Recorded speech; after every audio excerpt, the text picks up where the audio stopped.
Hello everyone. तो आज हम परादी गुड़ के क्लिनिकल एस्पेक्ट्स को समझेंगे। तो जैसे कि हमारी संहिताओं में लिखा है कि स्वस्थस्य स्वास्थ्य रक्षणम आतुरस्य विकार प्रशमनम चा। आयुर्वेद का जो एम है कि स्वस्थ व्यक्ति को स्वस्थ रखना और जो रोगी व्यक्ति है उसको भी स्वस्थ रखना। परादी गुड़ स्वस्थ व्यक्ति को की चिकित्सा में भी यूज होता है और जो रोगी व्यक्ति है उनकी चिकित्सा में भी परादी गुड़ यूज होते हैं।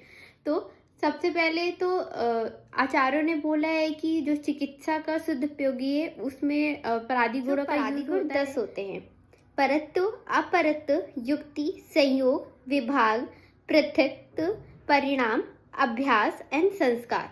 ये 10 हमारे परादी गुण होते हैं। तो हम आगे इन 10 के बारे में और डिटेल में जानेंगे और इनका क्या अप्लाइड एस्पेक्ट है आयुर्वेद में, इसके बारे में। सबसे पहले हम परत्व और अपरत्व इनको समझेंगे और फिर इनके क्लिनिकल एस्पेक्ट्स को भी समझेंगे। तो परत्व मतलब होता है जो हिततम है, जो उत्तम है, जो सबसे प्रधान है, सुपीरियरिटी जिसमें हो। और अपरत्व मतलब जो निष्क्रिय हो या फिर परत्व का जो अपोजिट होगा वो अपरत्व होगा। तो अगर हम परत्व की बात करें तो जो देश हमारे लिए सबसे उत्तम हो, जो वय हमारे लिए सबसे उत्तम हो, जो जल हमारे लिए सबसे उत्तम हो, जो लवण हमारे लिए उत्तम हो।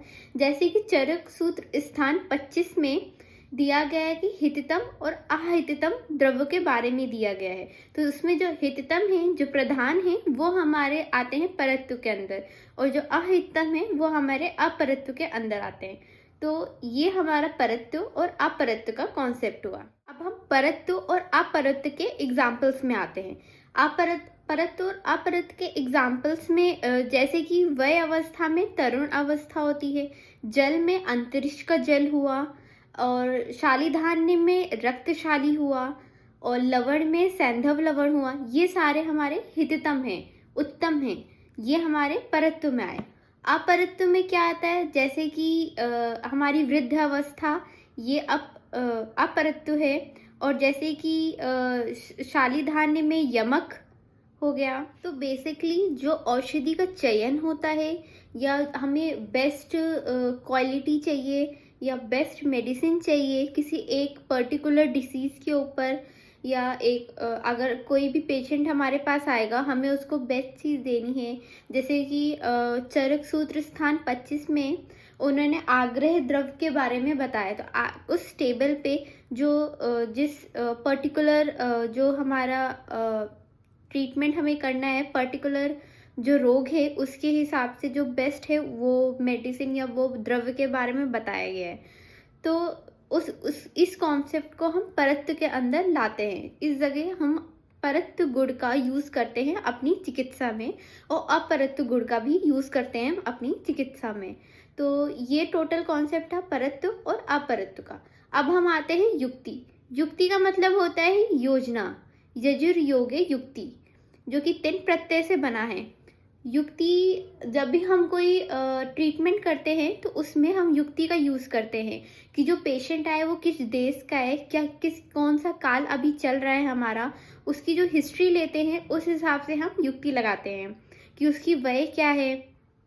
तो इन सब सारे कॉन्सेप्ट में हमारा युक्ति का यूज होता है। युक्ति के कॉन्सेप्ट ने आचार्य चरक ने बोला है, बुद्धि परीक्षिते या भावानाम बहुकारणम योग जान। इसका अर्थ है कि युक्ति जो है बहुत सारे तर्कों या फिर बहुत सारे सोच विचार के बाद हम युक्ति लगाते हैं। बुद्धि परीक्षित मतलब बुद्धि लगाने के बाद बहुत सारे कारणों को देखने के बाद ही हम युक्ति लगाते हैं। संसार में सारे जो द्रव्य हैं, जो आहार हैं, वो हमारे लिए औषध के ही रूप में है। बस उसको यूज कैसे करना है, उसको हमें अपने लिए औषध कैसे बनाना है, ये सब हम युक्ति से करते हैं। तो अगर युक्ति का हम यूज करेंगे तो हम किसी भी द्रव्य को, जो आहार हम ले रहे हैं, उसको औषध भी बना सकते हैं। चौथा हमारा परादी गुण है संख्या। संख्या हमारा गणना व्यवहार में काफी उसकी उपयोगिता होती है। जैसे कि त्रिदोष प्रमेय 20 प्रकार के होते हैं, या फिर हम बोले तो ज्वर 5 प्रकार के होते हैं, श्वास कास के भी 5 प्रकार होते हैं, या औषधि उसमें जाए तो त्रिफला, 10 मूल, ये सारे हमारे संख्या से जुड़े हुए हैं। हमें संख्या से ही जब संख्या के बारे में हमें ज्ञान है, संख्या गुण के बारे में हमें ज्ञान है, तभी हम इनके टाइप्स के बारे में भी जान सकते हैं। तो भी संख्या का भी चिकित्सा में काफी नेक्स्ट है हमारा संयोग। जब दो या दो से अधिक द्रव्य का मिलन होता है या हम उसको मिलाते हैं तो वो हमारा संयोग के अंदर में आता है। जैसे कि जो रसायन हम तैयार करते हैं, जो औषधि हम तैयार करते हैं, उसमें हम एक या एक से अधिक या अनेक द्रव्यों को उसमें जोड़ के हम औषधि तैयार करते हैं। जैसे त्रिफला, इसमें 3 औषधि का यूज होता है। दशमूल, इसमें हम 10 औषधियों को एक साथ रखते हैं। और जैसे कि अनुपान, हम किसी भी मेडिसिन के साथ उसका अनुपान कराते हैं, उसके संयोग के साथ ही उस मेडिसिन को देते हैं जिससे उसकी गुण की वृद्धि हो और हमें चिकित्सा में भी आसानी हो। तो संयोग का भी हमारी चिकित्सा में काफी उपयोगिता है। संयोग के भी 3 टाइप्स होते हैं, एक कर्मज, द्वंद्व कर्मज और सर्वकर्मज। एक कर्मज में मतलब एक एक्टिवेट रहता है। उसमें अगर हम एग्जाम्पल देखें तो एक कर्मज का, जैसे कि पानी लिया और मेडिसिन लिया, उसमें हमारी जो मेडिसिन है वो एक्टिवेट है, वो हुआ एक कर्मज। द्वंद्व कर्मज, जैसे कि हमने सीतोफल आदि चूर्ण को शहद के साथ लिया तो उसमें क्या हुआ, वो उसके गुण बढ़ा रही है, दोनों हमारे एक्टिवेट है। सर्वकर्मज, जैसे उसमें काफी सारे द्रव्य हों और उन सबका रोल हो, जैसे च्यवनप्राश हुआ। तो ये सब हमारा संयोग के अंदर में आता है। अब हम आते हैं विभाग। छठा गुण हमारा है विभाग। विभाग जो कि संयोग का अपोजिट हो उसे हम विभाग कहते हैं। अब विभाग के भी 3 टाइप्स होते हैं, विभक्ति, विभागशो ग्रह और वियोगः।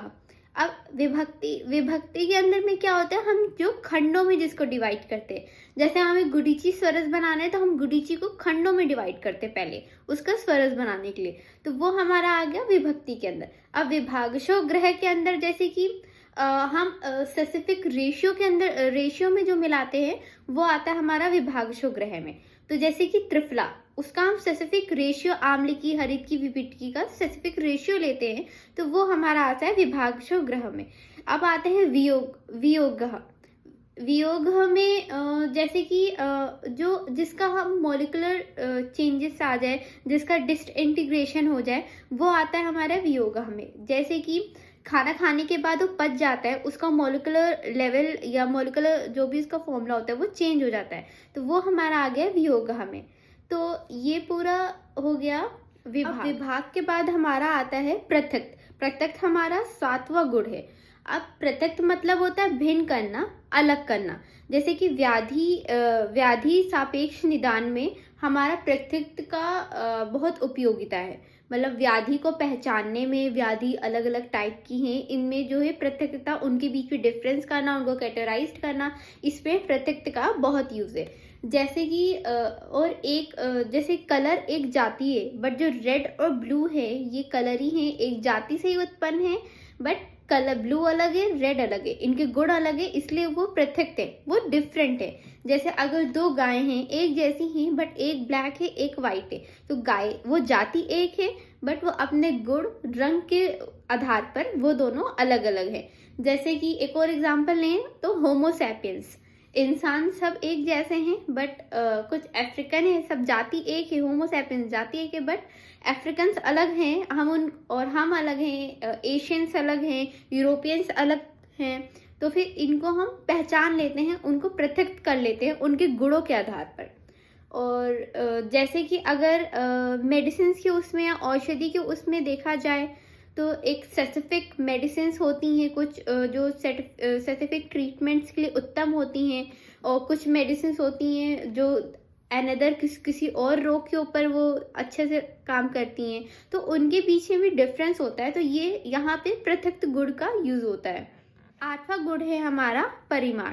परिमाण में हमारा नाप तोल आता है, उसका वेट कितना है, हमें कितनी mg मेडिसिन लेनी है, और हमारे आहार की मात्रा क्या होनी चाहिए, हमारे अग्नि के बराबर आहार की मात्रा होनी चाहिए।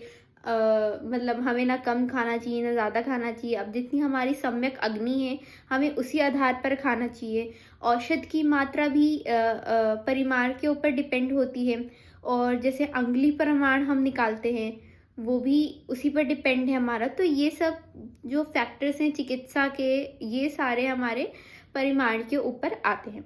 अब 9th हमारा हुआ अभ्यास। अभ्यास में क्या आता है, जैसे कि जो हम बार बार करते हैं, पुनः पुनः करते जाते हैं, वो हमारा अभ्यास में आता है। जैसे दिनचर्या, दिनचर्या को हम करते हैं। अब ऐसा तो नहीं हम केवल एक दिन करेंगे, हम हर दिन करते हैं, तब हमारे अंदर चेंजेस आते हैं और जो दिनचर्या का जो फायदा है वो हमें प्राप्त होता है। जैसे व्यायाम, व्यायाम हम एक ही दिन तो सारा कर नहीं लेते हैं, तो फिर व्यायाम को भी हम पुनः करते हैं, उसका अभ्यास करते हैं, तब हमें फायदा होता है। तो ये सारा कॉन्सेप्ट हमारा आया अभ्यास के अंदर। आखिरी हमारा है संस्कार। संस्कार में क्या करते हैं कि हम गुणों की वृद्धि करते हैं। जैसे कि अगर गेहूं का आटा है, अगर हम उसको अग्नि में उसकी रोटी बना ले, तो जो गेहूं होता है वो पहले गुरु होता है, पर उसकी जब रोटी बन जाती है उसको अग्नि का संयोग करा देते हैं, उसको अग्नि से संस्कारित कर देते हैं, तब वो हमारा लघु हो जाता है। वैसे ही हम मर्दन करते हैं, हम पुट देते हैं, हम भावना देते हैं, तो इससे हम गुणों की वृद्धि करते हैं, या फिर उसके जो डस्ट पार्टिकल होती है, जो इम्प्योरिटीज हमें नहीं चाहिए, हम उसको रिमूव करते हैं संस्कारों के द्वारा। अब जैसे कि दही है, दही को मथने के बाद हम तक्र बनाते हैं, तो वो पहले गुरु था, फिर हम उसको लघु बनाते हैं। तो इसी तरह संस्कार के द्वारा हम गुणों में वृद्धि कर सकते हैं। तो इसीलिए संस्कार का चिकित्सा में बहुत उपयोगिता है, हम औषधि के गुण बढ़ा सकते हैं। एंड अब लास्ट में, जैसे कि मैंने स्टार्टिंग में बोला था कि स्वस्थस्य स्वस्थ रक्षाणाम आतुरस्य विकार प्रशंसा, कि जो आयुर्वेद है वो रोगी व्यक्ति का तो चिकित्सा करता है, साथ में जो स्वस्थ व्यक्ति हैं वो उनकी भी चिकित्सा करता है। तो जो परादी गुण है इनको चिकित्सा में उपयोगी बताया गया है। तो अगर इनकी चिकित्सा में उपयोगी है तो ये स्वस्थ व्यक्ति पे भी काम करेंगे, और हमारे जो औषध द्रव्य हैं जो हम एक मरीज को देते हैं उन पर भी काम करेंगे। तो मैं इनके 2 एग्जाम्पल आपको एक्सप्लेन करूंगी। पहला मैं दही कि उससे एक्सप्लेन करूंगी कि परादी गुण हमारे कैसे काम में आते हैं। दही हम डेली रूटीन में हम खाते हैं। एंड सेकेंड, जो हम चिकित्सा में औषध के रूप में देते हैं, जैसे कि अश्वगंधा, मैं अश्वगंधा के एग्जाम्पल में आपको परादी गुण के बारे में एक्सप्लेन करूंगी। तो ये मैं एक्सप्लेन करती हूँ। अगर जैसे हम बात करें दही की, तो दही हम डेली रूटीन में यूज़ करते हैं। और अगर उसके परत्त गुण की बात करें तो वो कृष, क्षीण, ब्रिंगणी, इन सब में उसका जो है वो उत्तम होता है। और अपरत्त की बात करें तो मदाग्नि और कफ और मेद वाले व्यक्ति में वो उत्तम नहीं होता है। तो ये हो गया हमारा परत्व और अपरत्व। अब संयोग की बात करते हैं। अगर दही में हम लवण और जीरक मिला दें तो उसके गुण ही अलग हो जाते हैं, उसके गुणों की वृद्धि भी हो जाती है। तो यहाँ हमारा संस्कार का कॉन्सेप्ट भी आता है। अगर हम उसमें जल मिला दें, जल का संयोग करा दें और फिर उसका मंथन कर दें, मतलब उसमें संस्कारित कर दें, तो वो तक्र बन जाता है, उसकी गुणों की वृद्धि हो जाती है। अब दही और तक्र में थोड़ा डिफरेंस देख लेते हैं। जो दही हमारा होता है वो गुरु होता है, मंद होता है, अभिसंधि होता है और अग्निवांकर होता है और ब्रह्मण होता है। जो तक्र होता है वो लघु होता है, श्रोत्र शुद्धिकर होता है, दीपन होता है, पाचन होता है, वो कृष्ण होता है। अब विभाग वाले गुण पे आते हैं। विभाग में क्या होता है कि अब अगर कोई व्यक्ति 1 लीटर पर डे पीता है तो हम उसके अग्नि बल अनुसार उसको द्विविध त्रिविध खंडस में सेवन कर सकते हैं। मतलब उसके विभाग कर सकते हैं कि तुम सुबह लो, शाम लो, दोपहर लो, इस तरह विभाग में करके उसको 1 लीटर पर डे दे सकते हैं। अब आते हैं प्रत्यक्त में। प्रत्यक्त में क्या होता है? तक्र से स्नेह को निकालना। कुछ जैसे तक्र से हम स्नेह को निकाल कर भी फिर उसका सेवन कर सकते हैं। तो इससे क्या होता है कि जो अग्नि जो हमारी होती है वो डैमेज नहीं होती है, दधिसार उसको देते हैं। हम देखते हैं परिमाण। परिमाण में क्या होता है, हम क्वांटिटी को देखते हैं, तो क्वांटिटी में उसकी अग्नि अनुसार हम उसको उतनी क्वांटिटी में ही देते हैं। नेक्स्ट हमारा गुण आता है अभ्यास। अभ्यास में जो है अगर दधी का देखें तो फिर अर्श या फिर जो गृहिणी होता है उसमें 1 मास का प्रयोग करके देखते हैं, हमें उससे काफ़ी फ़ायदा मिलता है। तो ये हमारा अभ्यास में आ गया। तो ये जो टोटल हमारा था, ये हमारा था दधी का। मैंने एक एग्जाम्पल दिया जिसका हम डेली लाइफ में यूज़ करते हैं। तो ये एक परादी गुण के हिसाब से ये एग्जाम्पल हो गया दधी के में। अब हम नेक्स्ट देखेंगे अश्वगंधा। नेक्स्ट अब हम देखते हैं अश्वगंधा। अश्वगंधा हम बीमारी में भी दे सकते हैं एंड उसको हम चिकित्सा मतलब बीमारी में चिकित्सा में उपयोग करते हैं। अभी हमने एक डेली रूटीन का एग्जाम्पल देखा और अब हम एक चिकित्सा वाला एग्जाम्पल देखते हैं। तो अब इसमें परत्व में क्या हुआ कि ये वात विकार और ब्रिंगण में ये उत्तम होता है। अपरत्व में क्या हुआ, ये मंद विषम अग्नि वालों के लिए ये निष्क्रिय होता है। अब संयोग में देखते हैं, इसको पिपली मूल के साथ देंगे तो ये वात हरत और सुख पाचनार्थ होता है। और अगर इसका परिणाम देखेंगे तो कल्पना विशेष मात्रा भिन्नता, मतलब कल्पनाओं के हिसाब से इसका अलग अलग मात्रा में देते हैं। संस्कार देखेंगे तो इसका चूर्ण बनाकर अगर क्षीर पाक के साथ देंगे तो ये भृंगड़ी, अग्नि साम्य और इसको ग्रीष्म शरद ऋतु में देंगे। अगर इसको हम क्षार के साथ संस्कार करेंगे तो श्वास खास के लिए हितकर होगा।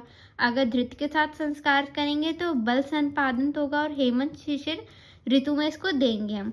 और अगर इसका अरिष्ट के साथ संस्कार करेंगे तो मंदो अग्नि दीपन वात अमलोलर्थ एंड वर्षा वसंत ऋतु में इसको देंगे।